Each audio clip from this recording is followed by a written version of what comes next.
నానమ్మ నీ గురించి ఏడుస్తుంది. నువ్వంటేనే తనకి ఇష్టం. అదే నాకేదైనా జరుగుంటే పట్టించుకునేదే కాదు. నువ్వు వాళ్ళ దూరం అవడం గురించి ఆలోచిస్తున్నావు, నేను వాళ్ళ క్షేమం గురించి ఆలోచిస్తున్నాను. వాళ్ళిద్దరి మధ్య పెరుగుతున్న అభిమానం ఏదో ఒకరోజు ప్రమాదంగా మారుతుందని తెలిసి కాముగా ఉండటం మంచిది కాదు. అందుకే చదువు పేరు చెప్పి వాళ్ళిద్దరినీ దూరం చేద్దాం అనుకుంటున్నాను.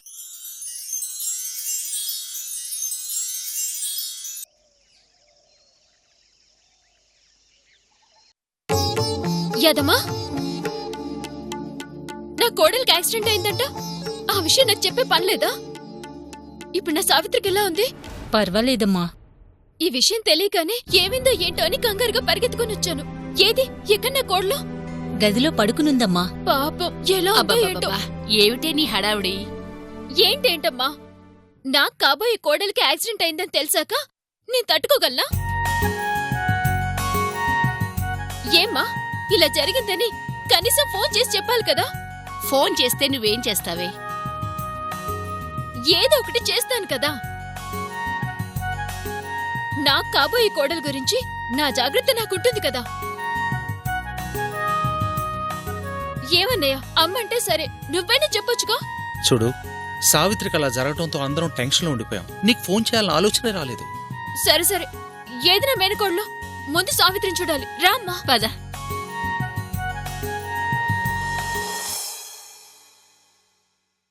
అమ్మ సావిత్రి, నీకేం కాలేదుగా? నీకు యాక్సిడెంట్ అయిందనగానే నేనెంత కంగారు పడ్డానో తెలుసా?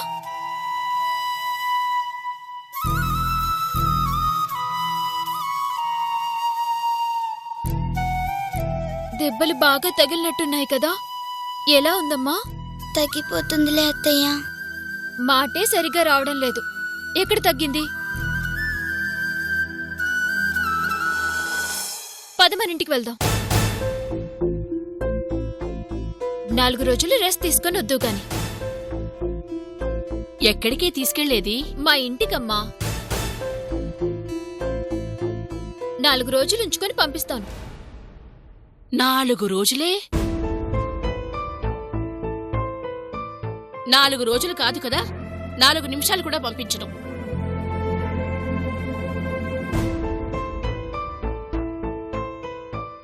ఏమ్మా, దానికి నేను మేనెత్తనేగా. ఏ, నా కోడల్ని నా దగ్గర ఉంచుకోకూడదా? ఉంచుకోకూడదని కాదే, దాన్ని వదిలి నేనుండలేను.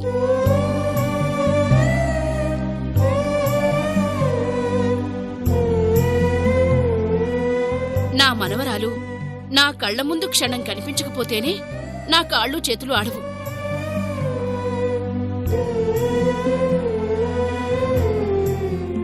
అలాంటిది 4 రోజులంటే నా గుండె ఆగిపోతుందే.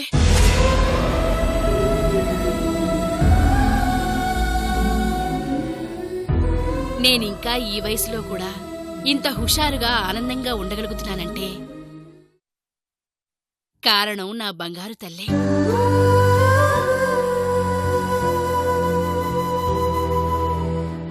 ఇదే నా బలం, నా బలహీనత. దీన్ని వదిలిపెట్టి నేనుండలేనమ్మా.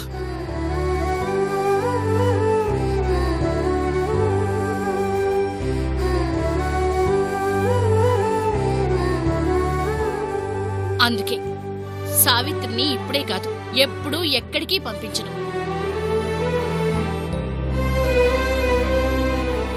రేపు పెళ్ళయ్యాక అత్తారింటికి పంపించవా ఏంటి? పంపించను. ఒకవేళ ఆ పెళ్లే నన్ను నా మనవరాల నుంచి దూరం చేస్తుంది అంటే ఇల్లరికో ఉండేవాణ్ణిచ్చి పెళ్లి చేస్తాను కాని అత్తారింటికి మాత్రం పంపించను.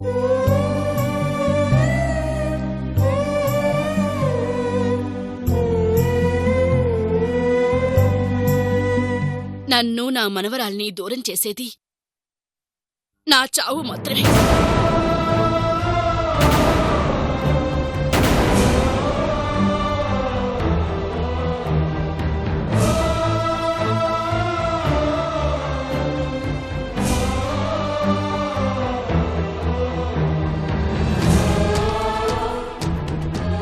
చావు మాత్రమే.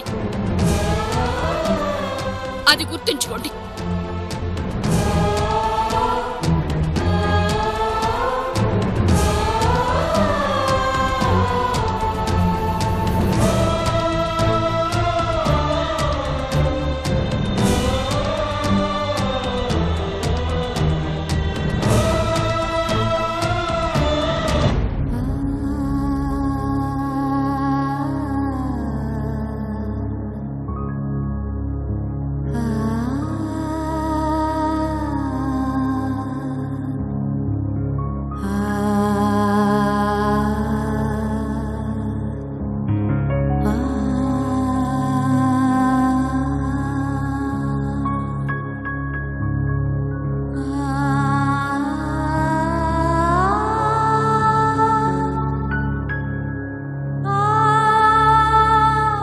నేను చెప్తే విన్నారా?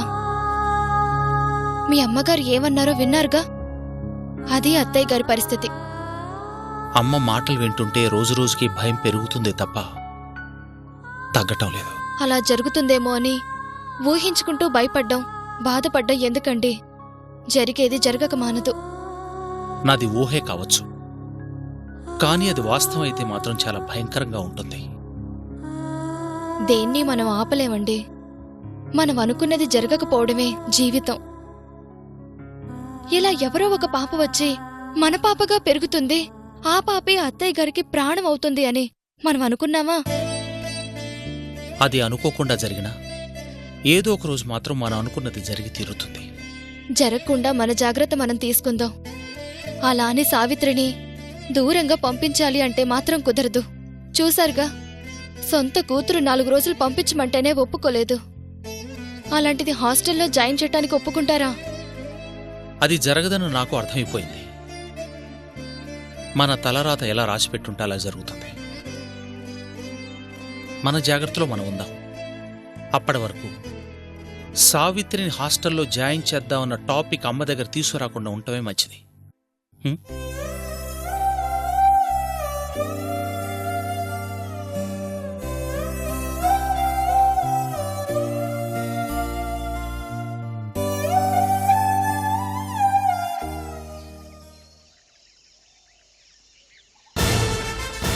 ఏంట్రా నువ్వు చెప్పేది?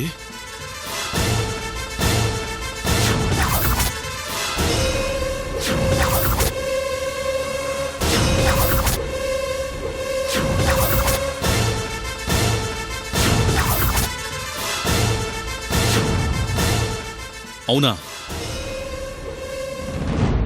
అమ్మా, అమ్మా, ఏమైందిరా?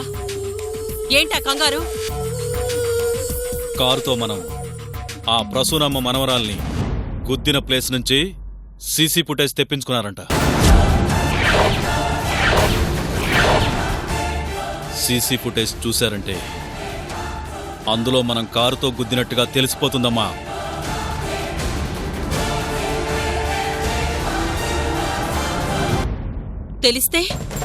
తెలిస్తే అంటావేంటమ్మా? ఆ ప్రసూనమ్మ ఊరుకుంటుందా? పోలీసుల్ని ఊరికే ఉండనిస్తుందా? ఇలాంటప్పుడేనమ్మా మనం ఇక్కడ ఉండకూడదు. కొద్ది రోజులు వేరే ప్లేస్కి వెళ్ళిపోదాం. అంటే దానికి భయపడి పారిపోదామా? పారిపోవడం కాదమ్మా, ఎదురుపడి అవమానపడటం ఎందుకు అంటున్నాను. రేయ్, ఇంత బతుకు బతికి దానికి భయపడి పారిపోవడమేంట్రా? రాణి, ఏమైతే అదవుతుంది. అది మనల్నేం చేస్తుందో చూద్దాం. అమ్మా, తన గురించి తెలిసి ఎందుకు రిస్క్ చేయటం? నా మాట వినమ్మా. ఏంట్రా వినేది? దానికి భయపడి అడుగు వెనక్కి వేశామో అంటే అది 10 అడుగులు ముందుకు వేస్తుంది. ఆ అవకాశం ప్రసూనమ్మకి ఇవ్వకూడదు. రానివ్వు, చావోరేవో తేల్చుకుందాం.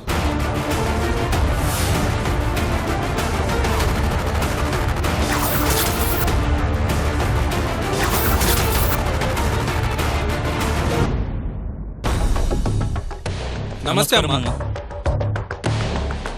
ఏమైనా తెలిసిందా? యాక్సిడెంట్ జరిగిన ప్లేసులో సీసీ ఫుటేజ్ తెప్పించి పరిశీలించామమ్మా.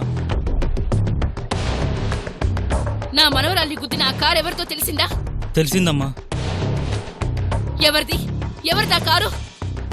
ఈ నిమ్మగడ్డ ప్రసన్నమ్మ మనవరాల్ని గుద్దిన ఆ కారు ఎవరిది? అది పరశురాం కారమ్మా.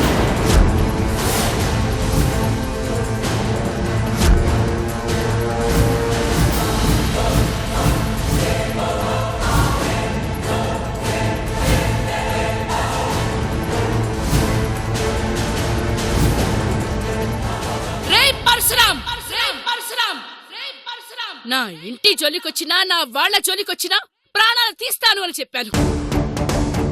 అయినా నా మనవరాల్ని గుద్దాడు అంటే వాడికి తగిన బుద్ధి చెప్పాల్సిందే. అమ్మా, వెళ్ళి వాళ్ళ అంతు చూస్తాం. పగలు పంతాలు ఉంటే పెద్దవాళ్ళ మనం చూసుకోవాలి, కానీ చిన్నపిల్లల మీద చూపిస్తారా? వాళ్ళ అంతు చూస్తా. ఆగ్రా శేఖర్, వాడింటికి మన వెళ్లేదేంట్రా? వాణ్ణి వాడమ్మని మన ఇంటికి రప్పిద్దాం. ఈ నిమ్మగడ్డ ప్రసన్నమ్మ మనవరాలే జోలికి మళ్లీ రావాలన్న ఆలోచనకే వాడు భయపడాలి. మరైతే ఇప్పుడేం చేద్దాం? వాళ్ళ అర్థం లేని పగకి నా మనవరాలి ప్రాణాలు తీసుకోవాలని చూశాను. బిడ్డ దూరం అయితే ఎలా ఉంటుందో, కన్న బిడ్డ కనిపించకపోతే ఆ నరకం ఎలా ఉంటుందో వాళ్ళకి అర్థం కావాలి. వాళ్ళు మూర్ఖులు, వాళ్ళకి అర్థం కాదమ్మా. అర్థమయ్యేలా చేస్తే అదే అర్థమవుతుంది. వాడికి ఓ కొడుకున్నాడుగా, మనవడి విలువ జగదీశ్వరికి, కొడుకు విలువ పరశురామికి తెలియాలంటే ఆ జగదీశ్వరి మనవణ్ణి ఎత్తుకొచ్చేయండ్రా. అలాగేనమ్మా.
ఒక్కదానివే ఆడుకుంటున్నా? నన్ను పిలిస్తే నేను వచ్చేదాన్నే కదా. నువ్వు నాతో ఆడవు కదా. నాతో ఎవ్వరూ ఆడుకోరు. నేనెప్పుడు ఒంటరిదాన్నేగా. అలా అనకూడదు సంధ్య. నీకక్కేని నేను లేనా? ఎప్పుడున్నా నువ్వు నాన్నతోనే ఆడతావు. నాన్నమ్మ నీతోనే ఆడుతుంది.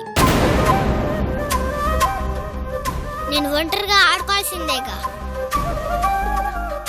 అలా ఏం లేదు సంధ్య.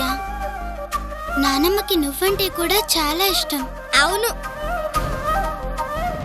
అందుకే అన్నిటికీ నిన్ను దగ్గరకు తీసుకొని నన్ను దూరంగా నడుతుంది. ఏం తెచ్చినా ఏం చేసినా ముందు నీకు, తర్వాత నాకు.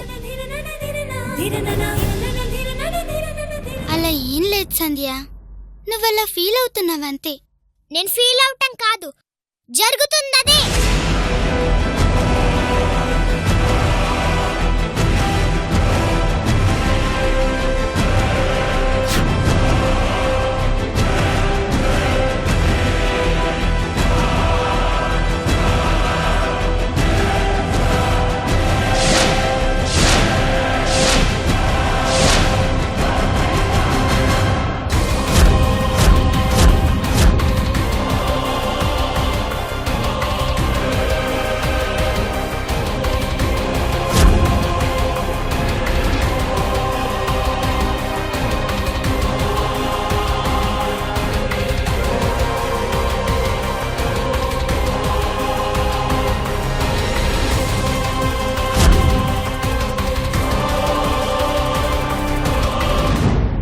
ఏంటి తల్లి, ఏమైంది? ఏం లేదు నానమ్మ. నీకు చెల్లెల మీద ప్రేమ లేదని బాధపడుతుంది.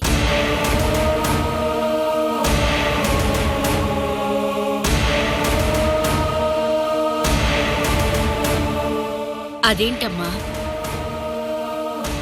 నీ మీద ప్రేమ లేకపోవడం ఏమిటి? నువ్వు మాత్రం నా మనవరాలివి కాదా? అంతా అబద్ధం.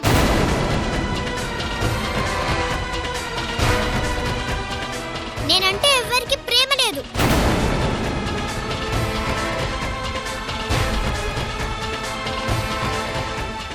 అన్నిట్లో నేను ఒంటరిదాన్నే.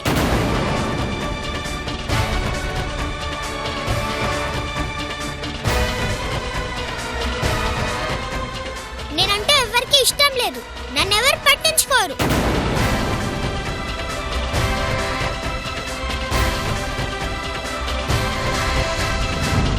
ఏంటి ఆ మాటలు?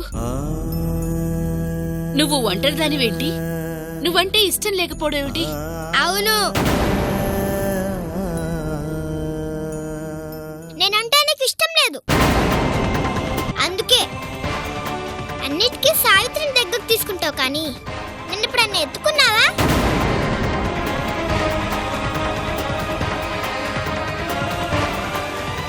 నాతో ప్రేమగా మాట్లాడావా?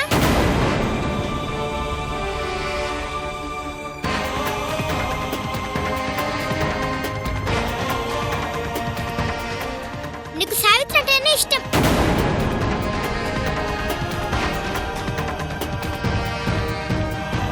నేనంటే ఇష్టం లేదు.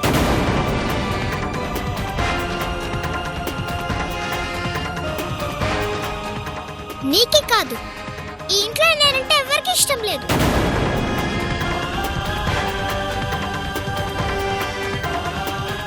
నేను ఒంటరిదాన్నే, ఒంటరిదాన్నే, ఒంటరిదాన్నే.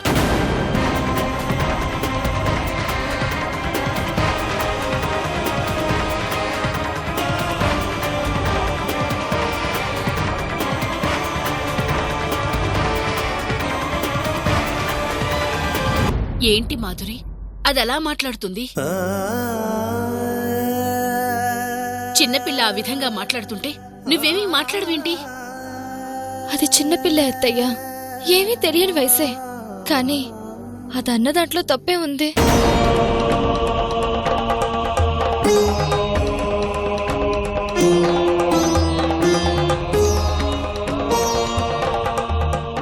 దాని బాధలో అర్థం ఉంది. మనమే అర్థం చేసుకోలేకపోతున్నామంతే.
ఏందన్నా వెయిటింగ్? పోయి ఎత్తుకొచ్చేద్దాం పదా.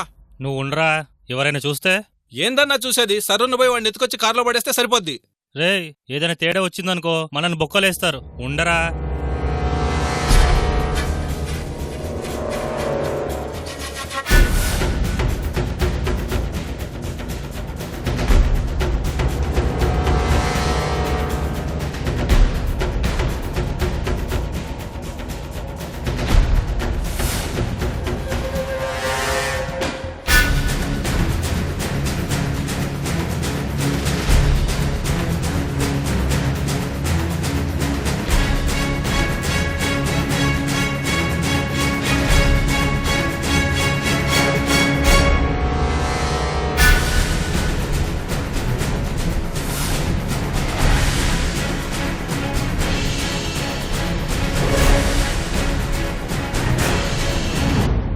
ఆ బాల్ నాది. ఇటివ్వండి. ఓహో, ఈ బాల్ నీదా? అవును, ఇటివ్వండి. ఈ బాల్ ఇస్తే నువ్వు మాకేమిస్తావు? ఏయ్, ఎవరు మీరు? ముందు బాల్ ఇవ్వండి. ఇవ్వను. అర్థమైంది. మీ గెటప్పులు చూస్తుంటేనే నాకు డౌట్ వచ్చింది. నన్ను కిడ్నాప్ చేయడానికి వచ్చారు కదూ? వీటంట్రా మన్నే క్వశ్చన్ చేస్తున్నాడు. నువ్వు ఉండరా. చూడు బాబు, మేం నిన్ను కిడ్నాప్ చేయడానికి వచ్చాం. ఏయ్, కిడ్నాపా? వీడేంట్రా విచిత్రంగా ఉన్నాడు. సినిమాలో చూడటమే గాని నేను కిడ్నాప్ అవుతున్నానంటే నాకే థ్రిల్లింగ్ గా ఉంది.